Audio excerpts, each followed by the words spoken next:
Welcome back. So in last lectures, I mentioned that whenever we get alkyls that they have 3 or more carbons, we might actually get different structures. Why different structure? Because you will have hydrogens that they are not identical, and it depends which one you remove. The name will be different, or the structure will be different. And I put a star on those actually on those compounds like a propyl, butyl, pentyl, or hexyl, and we're gonna try to go after them. Okay, so we are trying to learn how to name any in the alkane. We said we need to know the biggest chain, and that's gonna be the parent. Next, we need to know the substituent.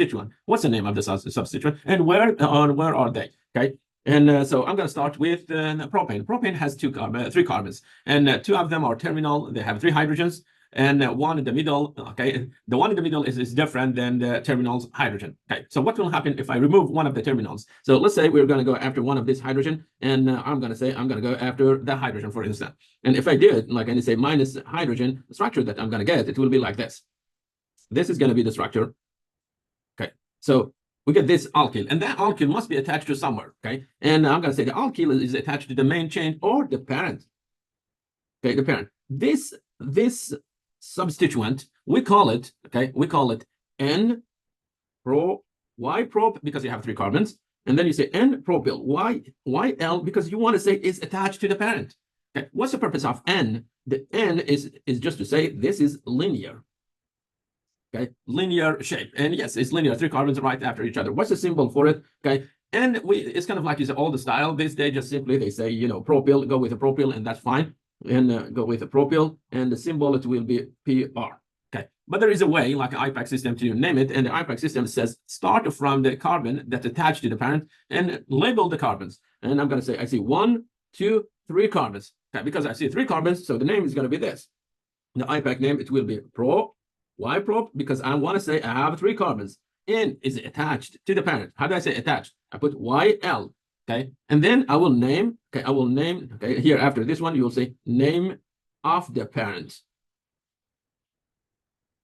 Okay, so the symbol it will be propyl. Okay, I'm just gonna get rid of this. Okay, this is gonna be the technically the correct way to name it based on IPAC system. Okay, another one. Okay, can I remove 1 hydrogen, for example, from the second carbon? Yes, if you remove it, this is gonna be the geometry that or structure that you will get. Okay, so the carbon in the middle, it will be attached to the parent. Okay, and this piece is going to be your substituent. Name for that one. Okay, the common name for it. Okay, we call it iso. Okay, iso propyl. Okay, that's the common name for it. And the IPAC name, IPAC, again, this is the starter from the carbon that attached to the parent. And this is going to be the carbon that attached to the parent, 1, 2. So I have 2 carbons, okay, starting from the one that attached to the parent. I have 2 carbons there. And so I'm going to say on the first carbon, I see a methyl group. Okay, which methyl? This is the one I'm talking about it. I see a methyl attached to 2 carbons, technically. So what do we have? We have methyl group attached to 2 carbons. We're going to say on the first carbon, okay, we have methyl attached to what? Attached to 2 carbons, those 2 that I highlighted. And in order to say 2 carbons, you say ethyl. Why ethyl? Why YL? Because you want to say the YL, like entire of this piece, 1 methyl. Ethyl is attached to the parent. Okay, attached to the parent. Okay, so that's the reason 2 times I'm using YL. The first YL is saying methyl is attached to the ethyl, and the second Y is saying entire of this piece is attached to the parent. Okay, and that's the reason I'm using 2 YL. Okay, and this is the IPAC way actually to name the substituent. Okay, so we got 2 of them. Let's show them. Okay, for propyl, we have 1 is linear, so I go 1, 2. Okay, so we have 3 carbons. We had 1 hydrogen here. Okay, if I remove 1 hydrogen from it, minus hydrogen, this is the structure that I get. And what do I have here? I will have the parent. Okay, if you get such a structure, this one we call it propyl. Okay, but if you go with stuff like, for example, this, okay, and you have hydrogen, the one carbon that is in the middle, and you remove hydrogen from it, so you go minus H, and that's going to give you such a shape. It will be like a V shape, and the parent, it will be attached there. The V shape, I'm going to highlight it. The V shape, we call it iso propyl. Okay, isopropyl. Okay, so we got two structures for technically propyl.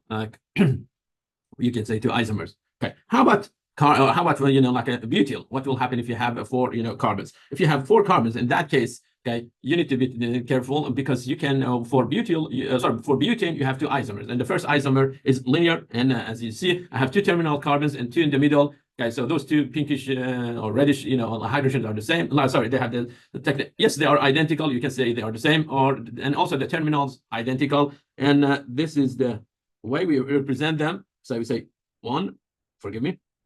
Okay, I go zigzag, and okay, each actually corner or is represent one carbon. So totally, I have four carbons. Okay, why zigzag? Because I'm trying to keep the bond angle somewhere around 109.5 because it's tetrahedral. Okay. Now, if I remove one hydrogen from the terminal actually carbons, then I get this. Okay, say we decided to remove this hydrogen, and if we remove that hydrogen structure that we get, it will be like this. And the parent will be attached here. So we're going to say parent will be attached there. This piece, okay, you can call it N-butyl,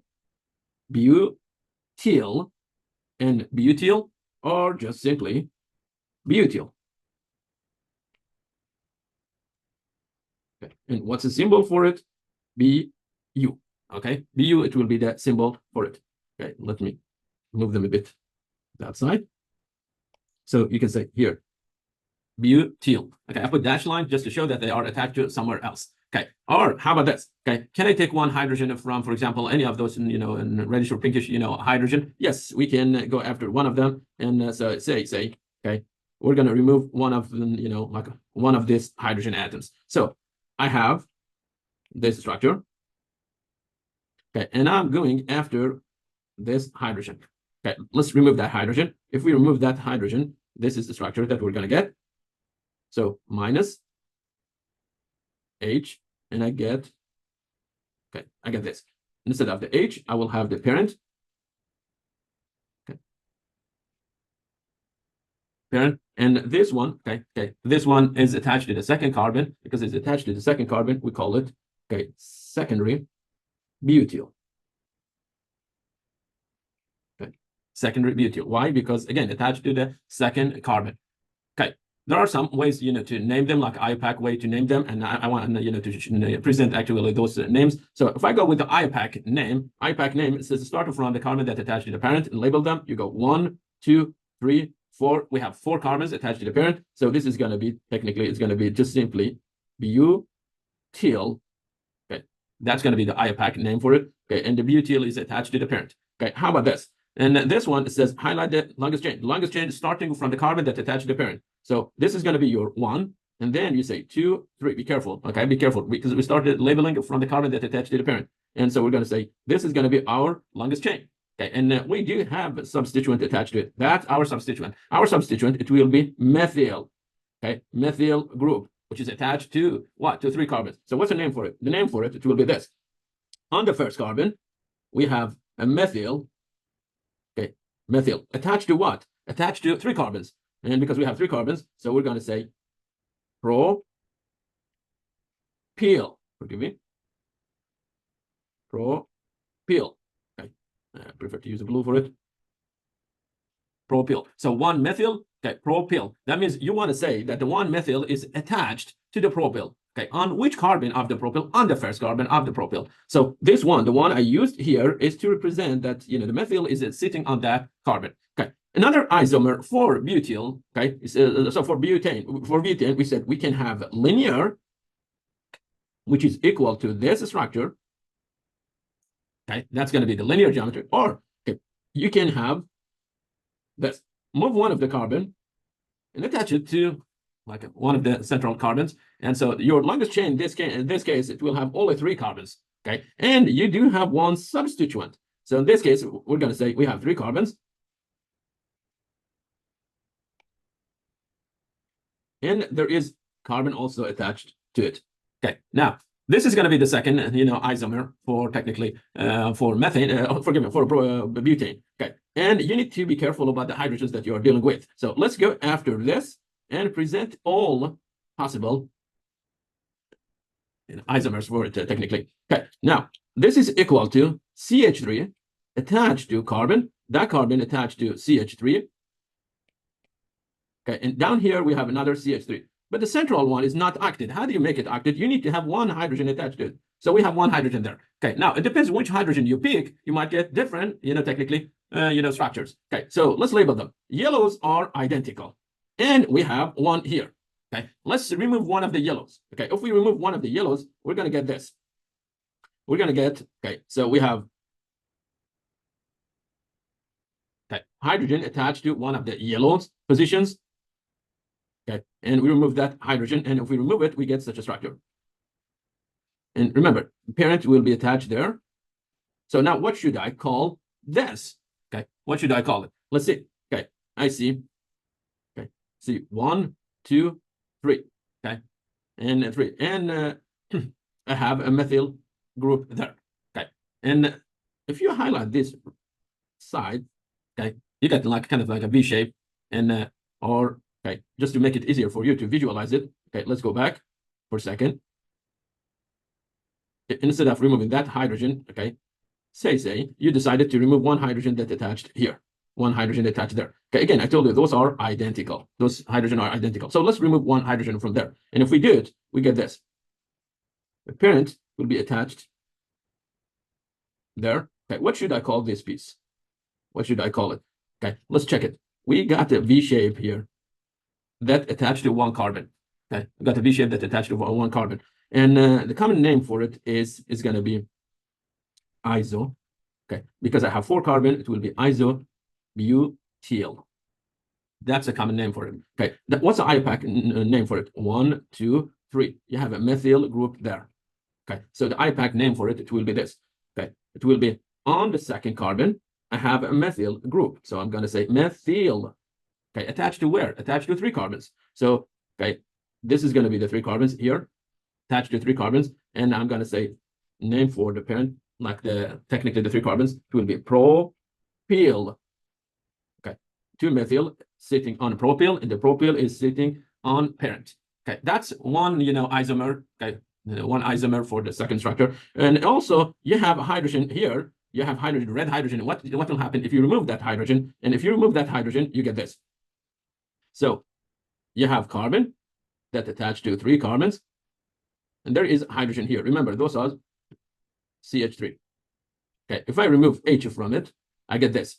I get carbon attached to carbons. Okay, and this one, it will be attached to parent. Okay, what's the name for this one? Name for it, the common name for it is tert butyl. Okay, tert butyl. That's a common name for them. What's the IUPAC name for it? You start from the first carbon. You go 1, 2. Okay, you have 2 carbons there. Okay, so let's highlight them. How many substituents are attached to them? 2 of them. And where are they? On the first carbon. So on the first carbon, on the first carbon, on the first carbon, 1. Okay, and another one. Why 1? Because I have 2 methyls, 1 and 1. Okay, they are sitting on the first carbon. And in order to say I have 2, I say di. Okay, dimethyl. That means I have 2 carbons. And where are they? They are sitting on 2 carbons, and it will be ethyl. Okay, this piece is sitting on the ethyl. Okay, and that's another way actually to name like the tert butyl. Okay, let me write one here, like give you one hint about the iso, how to remember them. Okay, start with this. You have a V shape. Okay, how many carbons do you see? I see 3 of them. Okay, and then you will draw a line and you say they are attached to parent. Okay, the one I'm going to highlight, because it's a V shape, it will be iso. Okay, next, how many carbon we have? 3. Propyl. Okay, let's repeat this one. Okay, 3, and we're going to add 1, 4, and this is going to be again here. We will attach it to parent. Now I have V shape and 1 more carbon, and that's 1 more carbon. Okay, so I'm going to say this is going to be iso, but because I have 4 carbon, it will be butyl. Okay, another one. Okay, let's go after V shape. Okay, we add 1 carbon, 1 more carbon, and now we're going to draw a line that's attached to the parent. So now I have 3 carbons there, V shape, and I got 2 more here. Okay, so I have 5 carbons. This is going to be isopentyl. Okay, and as you see, the common things between V shape and between iso is the V shape. Thank you very much, and I will see you very soon.